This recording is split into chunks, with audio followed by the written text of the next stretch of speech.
കിരൺ ബാബു, ഈ പട്ടികയുടെ കാര്യത്തിൽ എന്താണ് വീണ്ടും ഒരു വൈകൽ കാണുന്നത്? അംഗീകരിക്കപ്പെട്ട് കഴിഞ്ഞുവല്ലോ പട്ടിക. മനുഷ്യ പട്ടികയെ സംബന്ധിച്ച് ഏറ്റവും പ്രധാനപ്പെട്ട തടസ്സം നീങ്ങിക്കഴിഞ്ഞു. ഇനി വളരെ ചെറുക്കം ചില വിഷയങ്ങൾ മാത്രമാണുള്ളത്. അതൊക്കെ പരിഹരിക്കാനുള്ള നീക്കങ്ങൾ മാത്രമാണ്. അക്കാര്യത്തിൽ ആരെങ്കിലും നേതാക്കൾ അങ്ങനെ ഒരു വാശി പിടിക്കുന്ന ഒരു അവസ്ഥ ഇപ്പോഴില്ല. പാർട്ടി ഇനി പട്ടിക ഇറക്കിയാൽ ആ പട്ടിക അപ്പാടി അംഗീകരിച്ചു പോകും. സ്വാഭാവികമായിട്ടുണ്ടാകുന്ന ചില എതിർപ്പുകൾ അതിനപ്പുറത്തേക്കില്ല. കോൺഗ്രസ് ഹൈക്കമാൻഡ് ഒരു പൊതുരീതി എന്ന് പറഞ്ഞാൽ ഇപ്പോൾ പ്രശ്നം പരിഹരിച്ചു, എന്നാൽ തൊട്ടടുത്ത മിനിറ്റിൽ ഇറക്കിയേക്കാം. അങ്ങനെയൊന്നുമല്ല. അവർ പലപ്പോഴും ചില ഘട്ടത്തിലൊക്കെ ഒരു കാര്യമില്ലാതെ തയ്യാറാക്കി വെച്ചിരിക്കുന്ന പട്ടികയ്ക്ക് മേൽ 5-6 മണിക്കൂർ കഴിഞ്ഞ് ഇറക്കുക, അങ്ങനെയൊക്കെ പലതും ചെയ്യുന്ന ഒരു പാർട്ടി കൂടിയാണ് കോൺഗ്രസ് ഹൈക്കമാൻഡ്. അവരെ സംബന്ധിച്ചിടത്തോളം കേരളം മാത്രമല്ല, മറ്റു പല സംസ്ഥാനങ്ങളും തമിഴ്നാടും ബംഗാളും അസമും അടക്കമുള്ള വലിയ വെല്ലുവിളികൾ, സമാനമായ വെല്ലുവിളികൾ അസാമിൽ നേരിട്ട് കൊണ്ടേയിരിക്കുകയാണ്. നേതാക്കളടക്കം BJP-യിലേക്ക് പോകുന്ന വെല്ലുവിളി നേരിട്ടുകൊണ്ടിരിക്കുന്നു.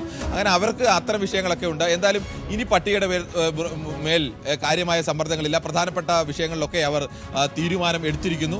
പല മണ്ഡലങ്ങളിലും സ്ഥാനാർത്ഥികളെ പ്രഖ്യാപിച്ചിട്ടില്ലെങ്കിലും സ്ഥാനാർത്ഥികൾ പ്രചരണം തുടങ്ങാൻ നിർദ്ദേശം നൽകിയിട്ടുണ്ട്. നമ്മളിന്ന് കണ്ടു, അല്പസമയം മുമ്പ് നേമത്ത് സ്ഥാനാർത്ഥിയായിട്ട് പ്രഖ്യാപിച്ചിട്ടില്ല, പക്ഷേ അവിടെ KS ശബരിനാഥ് പ്രചരണം തുടങ്ങിക്കഴിഞ്ഞു. സ്ഥാനാർത്ഥിക്ക് സ്വീകരണമൊക്കെ സമാനമായി അത്തരം ഉറപ്പുള്ള മണ്ഡലങ്ങളിലൊക്കെ കായംകുളത്ത് M. ലിജു അദ്ദേഹത്തിൻ്റെ പോസ്റ്ററുകളും കാര്യങ്ങളുമൊക്കെ അവിടെ നിരന്നു കഴിഞ്ഞു. അവിടെ സ്ഥാനാർത്ഥികളെ സ്വീകരിച്ചുകൊണ്ടുള്ള അത്തരം പ്രവർത്തനങ്ങളൊക്കെ ഓൾറെഡി കോൺഗ്രസ് തുടങ്ങിക്കഴിഞ്ഞു. ഇനി ഔദ്യോഗികമായ പട്ടിക അത് ഏത് നിമിഷവും, ചിലപ്പോൾ തൊട്ടടുത്ത നിമിഷം തന്നെ ഉണ്ടാവാം, ചിലപ്പോൾ ഇന്ന് രാത്രി വൈകിയായിരിക്കും ഉണ്ടാവുന്നത്. എന്തായാലും അത് ഉണ്ടാവും എന്നുള്ള കാര്യത്തിൽ ഉറപ്പായി കഴിഞ്ഞു. കോൺഗ്രസ് നാളെ മുതൽ വീണ്ടും കളത്തിൽ പൂർണ്ണമായും, കേരളത്തിലെ 3 മുന്നണികളും കളത്തിലേക്ക് പൂർണ്ണമായും ഇറങ്ങുന്നു. അവരുടെ എല്ലാ ശക്തിയോടും കൂടി കളത്തിലേക്ക് ഇറങ്ങുന്നു എന്നുള്ളതാണ്. UDF-ന്റെ സ്ഥാനാർത്ഥി പട്ടികയും ഏറെക്കുറെ കോൺഗ്രസിന്റെ പട്ടികയോടുകൂടി പൂർണ്ണമാവുകയാണ്. LDF-നെ സംബന്ധിച്ച് നേരത്തെ തന്നെ പൂർണ്ണമായിരുന്നു. 2-3 മണ്ഡലങ്ങളിലെ സ്ഥാനാർത്ഥി പട്ടികയിൽ മാത്രമാണ് ഉള്ളത്. ആസാമിലെ പട്ടികയാണ് ഇപ്പോൾ അവർ പ്രഖ്യാപിച്ചിരിക്കുന്നത്. എന്നാൽ സാധാരണഗതിയിൽ ഇങ്ങനെ 2-3 സംസ്ഥാനങ്ങളുണ്ടെങ്കിൽ ഒരു സംസ്ഥാനം പ്രഖ്യാപിക്കുക, തൊട്ടു പിന്നാലെ അടുത്ത സംസ്ഥാനത്തിൻ്റെ ലിസ്റ്റ് പ്രഖ്യാപിക്കുക എന്നുള്ള രീതിയാണ് കോൺഗ്രസ് സ്വീകരിക്കുന്നത്. അസമിലെ പട്ടിക ഇപ്പോൾ പുറത്തു വന്നിരിക്കുന്നു, ഔദ്യോഗികമായി അത് പുറത്തു വന്നിരിക്കുന്നു. അങ്ങനെയാണെങ്കിൽ മുൻകാലങ്ങളിലെ പതിവൊക്കെ പരിശോധിച്ച് നോക്കിക്കഴിഞ്ഞാൽ ഒരു സംസ്ഥാനത്തെ പട്ടിക വന്നു കഴിഞ്ഞാൽ 5-10 മിനിറ്റ് കഴിയുമ്പോൾ അടുത്ത സംസ്ഥാനത്തെ പട്ടിക എത്തും. അത് കേരളത്തിൻ്റെ പട്ടികയും തൊട്ടു പിന്നാലെ തന്നെ എത്താൻ വഴിയുണ്ട്. തമിഴ്നാട്ടിലെ പട്ടികയും ബംഗാളിലെ പട്ടികയും ഒക്കെ വന്നുകൊണ്ടേയിരിക്കുകയാണ്. അപ്പോൾ ഇനി കോൺഗ്രസിൻ്റെ തടസ്സങ്ങൾ നീങ്ങുന്നു. കോൺഗ്രസ് പ്രവർത്തകരെ സംബന്ധിച്ച് ഏറ്റവും പ്രധാനം ഇതാണ്. അവർക്കുണ്ടായിരുന്നൊരു വലിയ ആശങ്ക, ഞങ്ങളുടെ കയ്യിൽ കിട്ടുമായിരുന്നൊരു വിജയം അത് നഷ്ടപ്പെടുമോ എന്നുള്ള ഒരു വലിയ ആശങ്ക. ആ ആശങ്കയിൽ നിന്ന് തിരിച്ചു വരാൻ കഴിയുക എന്ന് പറഞ്ഞാൽ ഈ വർദ്ധിത വീര്യത്തോടുകൂടി വരിക എന്നുള്ളതാണ്. അതിനെ നേരത്തെ ജേക്കബ് ജോർജ് സൂചിച്ച പോലെ എങ്ങനെയാണ് ആ പാർട്ടി ഉപയോഗിക്കുന്നത്? ഇപ്പോൾ K. സുധാകരനെ സംബന്ധിച്ച് കേരളത്തിൽ എവിടെയും പ്രസംഗിക്കാൻ വിളിക്കാൻ കേരളത്തിലെ ആളുകൾ കൂടുതൽ ആവേശത്തോടെ കോൺഗ്രസ്സുകാർ K. സുധാകരനെ വിളിക്കും പ്രസംഗിക്കാൻ. കാരണം അണികളെയൊക്കെ ആവേശപ്പെടുത്താൻ കഴിയുന്ന ഒരു നേതാവ് തന്നെയാണ്. എന്തെല്ലാം പറഞ്ഞാലും K. സുധാകരൻ പാർട്ടിയെ പ്രതിസന്ധിയിലാക്കിയില്ലല്ലോ, പ്രതിസന്ധി ഘട്ടത്തിൽ പാർട്ടിക്കൊപ്പം നിന്നല്ലോ എന്ന് പറയുമ്പോൾ ഒരു നേതാവിനോടുള്ള ഇഷ്ടം അവരുടെ അണികൾക്ക്, അല്ലെങ്കിൽ ആ പാർട്ടിയിൽ വിശ്വസിക്കുന്ന ആളുകൾക്ക് അത് വർദ്ധിക്കുകയാണ്. അവർക്ക് ആ ഒരു ഇഷ്ടം കൂടും, അവരോടുള്ള ഒരു സ്നേഹമോ ആരാധനയോ ഒക്കെ വർദ്ധിക്കുന്നു. ജേക്കബ് ജോർജ് ഇക്കാര്യത്തിൽ എന്തോ പറയാനുണ്ട്? Jacob George. ശരിയാണ് കിരൺ പറഞ്ഞ കാര്യം ശരിയാണ്. അദ്ദേഹം ഇന്ന് കേരളത്തിൽ പൊതുവെ വിലപ്പെട്ട ഒരു കോൺഗ്രസ് നേതാവായിട്ട് മാറുകയാണ് ഇപ്പോൾ മുതൽ, ഈ നിമിഷം മുതൽ. അതിൻ്റെ ഒരു ഫലം ഇനി അദ്ദേഹത്തിന് കേരളത്തിൽ അങ്ങോളം കിട്ടാൻ പോകുന്ന സ്വീകരണത്തിൽ നിന്ന് കാണുകയും ചെയ്യും. ഒരു കാര്യം കൂടെ പറയട്ടെ, ഇതിലൊക്കെ ഉണ്ടല്ലോ നമ്മളോട് പത്രക്കാരോട് ഇന്ന് അധികം ഒന്നും സംസാരിക്കാതെ ഇരുന്ന, എന്നാൽ മൗനം കൊണ്ട് വാചാലമായ അദ്ദേഹത്തിൻ്റെ രീതി കൊണ്ട് കേരളത്തിൽ ഇന്ന് മിണ്ടാതിരിക്കുന്ന VD സതീശൻ തന്നെയാണ് ഇന്നത്തെ താരം.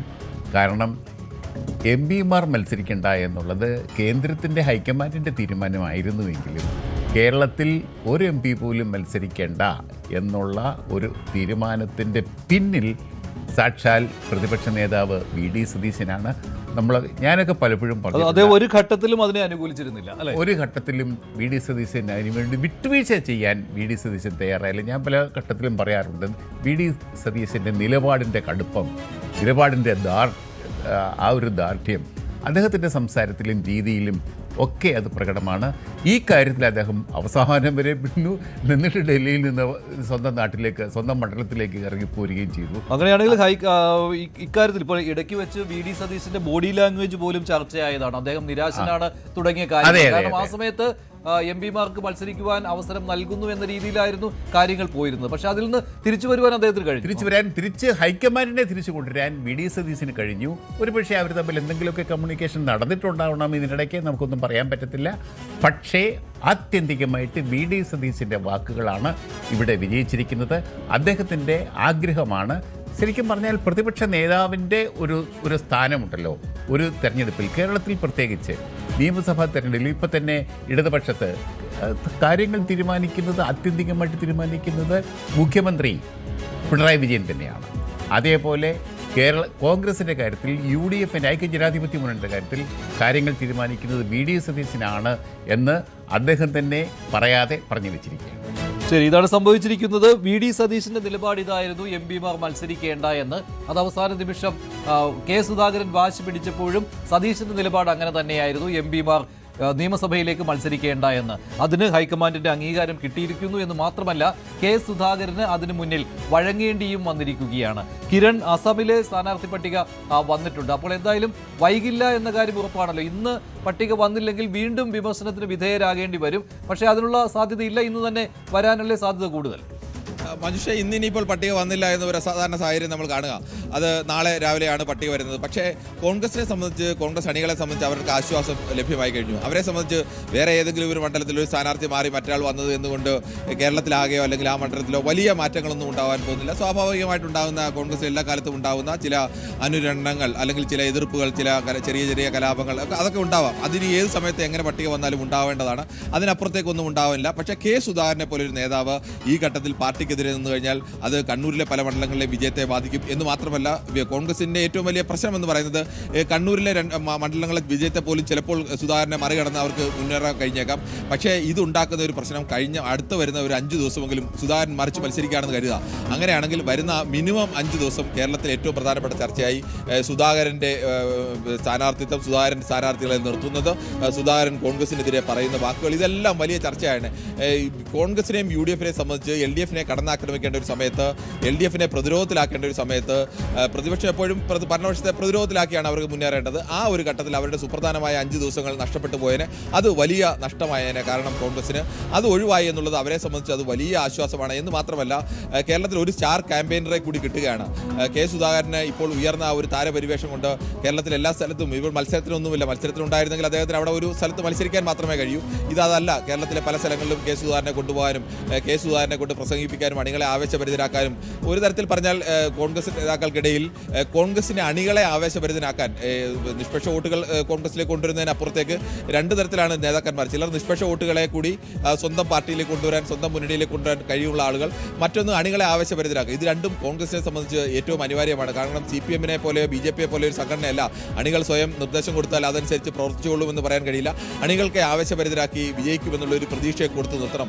ഈ K സുധാകരന്റെ വിഷയം വന്നപ്പോൾ തന്നെ പലരും അണികളുടെയും പ്രതിഷേധം, ഇങ്ങനെയാണെങ്കിൽ ഞങ്ങൾ പ്രചരണത്തിനൊന്നും ഇറങ്ങുന്നില്ല, ഞങ്ങൾ മാറി നിൽക്കുക, ഈ നേതാക്കന്മാരെല്ലാം കൊണ്ടുവന്ന് നശിപ്പിക്കട്ടെ എന്നുള്ള ഒരു നിരാശ അവരെ ബാധിച്ചിരുന്നു. ആ നിരാശയിൽ നിന്നാണ് അവർ ഒരു തിരിച്ചുവരവ് വരുന്നത്. അത് ഒരു തരത്തിൽ പറഞ്ഞാൽ വേണമെങ്കിൽ കോൺഗ്രസിനെ അനുകൂലമായി ഉപയോഗിക്കാൻ കഴിയുന്നത് കൂടിയാണ്.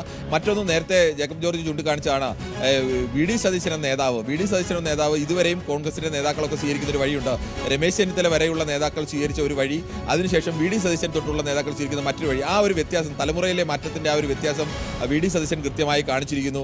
VD സതീശൻ ഇത്തരം വിഷയങ്ങൾ വന്നപ്പോൾ അങ്ങനെ ഇടയ്ക്കിടയ്ക്ക് വഴങ്ങിക്കൊടുക്കുക എന്നുള്ള നിലപാടല്ല സ്വീകരിക്കുന്നത്. പ്രകോപിപ്പിക്കാതിരിക്കുക, പക്ഷേ സ്വന്തം നിലപാടിൽ ഉറച്ചു നിൽക്കുക.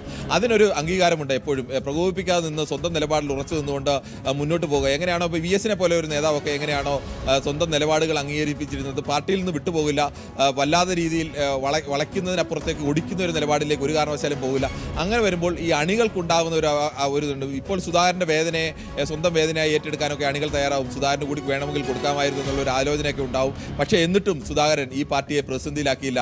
പിണറായി വിജയനെ താഴെ ഇറക്കാൻ വേണ്ടി കോൺഗ്രസ് CPMനെതിരെ ശക്തമായ തരം നിലപാട് അദ്ദേഹം സ്വീകരിച്ചു. അദ്ദേഹത്തിനും അത് കൃത്യമായിട്ട് അറിയാം. സ്വന്തം അസ്തിത്വം എന്ന് പറയുന്നത് മറ്റൊരു നേതാക്കളെ പോലെയല്ല. CPMനെതിരെയും പിണറായി വിജയനെതിരെയും സ്വീകരിച്ച നിലപാടുകൾ കൊണ്ടുണ്ടായ അസ്തിത്വമാണ്. ആ അസ്തിത്വം നഷ്ടമായാൽ സുധാകരൻ എന്ന് പറയുന്നത് നേരത്തെ പറഞ്ഞതുപോലെ ചരിത്രത്തിന്റെ ചവറ്റുകുട്ടയിലേക്ക് നാളെ ഒറ്റ ദിവസം കൊണ്ട് എടുത്തെറിയപ്പെടുന്ന ഒരു അവസ്ഥ ഉണ്ടാകുമായിരുന്നു. സ്വന്തം രാഷ്ട്രീയ അസ്തിത്വം നിലനിർത്താനും സ്വന്തം പ്രാധാന്യം കേരളത്തിൽ നിലനിർത്താനും കഴിഞ്ഞു എന്നതിനൊപ്പം കേരളത്തിലെ കോൺഗ്രസ് അണികളുടെ വികാരത്തിനൊപ്പം താൻ പ്രവർത്തിച്ചു എന്നുകൂടി വരുത്താൻ സുധാകരൻ കഴിഞ്ഞു. സുധാകരനായതുകൊണ്ട് അദ്ദേഹത്തിന്റെ സ്വഭാവ പ്രത്യേകതകളെ കൊണ്ട് ഇത്തരം ചില സമ്മർദ്ദങ്ങളും ഇത്തരം ചില വഴക്കുകളും ഒക്കെ ഉണ്ടാക്കുന്ന അദ്ദേഹത്തിന്റെ രീതിയാണെന്ന് എല്ലാവർക്കും അറിയാം. അത് ചിലപ്പോൾ സുധാകരനായതുകൊണ്ട് മറ്റ് അണികളൊക്കെ ക്ഷമിക്കാൻ, ഇത് രമേശ് ചെന്നിത്തലയോ അല്ലെങ്കിൽ VD സതീശനോ ഒക്കെ ഇങ്ങനെ പ്രതികരിച്ചാൽ ചിലപ്പോൾ പ്രതികരിക്കുന്ന പോലെയല്ല, കുറെ കൂടി ഇളവ് സുധാകരന് അണികൾ നൽകും. കാരണം അദ്ദേഹം അങ്ങനെ പോരാടി വന്ന ഒരാളാണ്, നേരിട്ട് ഫൈറ്റ് ചെയ്ത് വന്ന ഒരാളാണ്. ആ ഒരു നേട്ടമൊക്കെ ഉണ്ട്. സ്വന്തം നേട്ടം, ദൗർബല്യം എന്താണ്, സ്വന്തം കരുത്തെന്താണ്, ഈ ദൗർബല്യവും കരുത്തും വിശ്വാസം, ഭാവിയിലേക്കുള്ള പൊളിറ്റിക്കൽ വീക്ഷണം, ഇത് മൂന്നും കൃത്യമായി ഉപയോഗിക്കാൻ കെ സുധാകരന് കഴിഞ്ഞു. അതോടൊപ്പം തന്നെ വിജയ് എന്ന് പറയാൻ കഴിയുന്നത് വി ഡി സതീശനാണ്. വി ഡി സതീശനും സ്വന്തം നിലപാടിൽ എങ്ങനെ സമർത്ഥമായി നടപ്പാക്കാം, ആ നിലപാട് എങ്ങനെ അണികളെ ബോധ്യപ്പെടുത്താം, ഒരു ഘട്ടത്തിൽ പോലും വഴങ്ങണം എന്നുള്ള മട്ടിലേക്കുള്ള സംസാരമായിരുന്നില്ല. അദ്ദേഹം അങ്ങനെ സ്വന്തം നിലപാടിൽ നിന്ന് പിന്നാക്കം പോകുന്നില്ല എന്ന് ഉറപ്പിച്ചുകൊണ്ട് തന്നെ എന്നാൽ സുധാകരനെ ഒരു തരത്തിലും പ്രകോപിപ്പിക്കാതിലുള്ള വർത്തമാനം ചെയ്തു. ഇതിന്റെ അപകടം കൃത്യമായി തിരിച്ചറിഞ്ഞ് സമർത്ഥമായ ഇടപെടൽ നടത്തിയ ഒരാൾ AK ആന്റണിയാണ് എന്നതുകൂടി ആലോചിക്കണം. ആന്റണിയുടെ ഇന്നത്തെ പ്രസ്താവന സുധാകരനെ ഒരു പരസ്യ നീക്കത്തിൽ നിന്ന് പിൻവലിക്കുന്നതിൽ ഒരു പ്രധാനപ്പെട്ട ഘടകമായിട്ടുണ്ട്. ആന്റണിയെ പോലെ ഒരാൾ നേതാവ് വന്നുകൊണ്ട് ഇങ്ങനെ പറയുമ്പോൾ ഇതിനെതിരെ സുധാകരൻ ഒരു നിലപാട് സ്വീകരിച്ചാൽ അണികളുടെ ഭാഗത്ത് നിന്ന് ആ പിന്തുണ കിട്ടില്ല. ഇതേ ഒരു തരത്തിൽ പറഞ്ഞാൽ സുധാകരനെ സമർത്ഥമായി പൂട്ടി എന്ന് വേണമെങ്കിൽ പറയാം. ഹൈക്കമാൻഡും AK ആന്റണിയും എല്ലാം ചേർന്ന് സമർത്ഥമായി, വി ഡി സതീശനും രമേശ് ചെന്നിത്തല ഇവരെല്ലാം ചേർന്ന് സമർത്ഥമായി സുധാകരനെ പൂട്ടുകയായിരുന്നു. സുധാകരനും അവിടെ സുധാകരൻ തിരിച്ചറിയുന്നു ഇനി താനൊരു സ്റ്റെപ്പ് എടുത്താൽ അത് തന്റെ അപകടമാണ്. ആ അപകടം തിരിച്ചറിഞ്ഞ് സുധാകരനും പാർട്ടിക്കൊപ്പം നിൽക്കുന്നു. ഇനിയും വീണ്ടും കരുത്തനായി തന്നെ അദ്ദേഹത്തിന് മുന്നോട്ട് പോകാനുള്ള അവസരം കൂടിയാണ് ഇതുവഴി ലഭിക്കുന്നത്.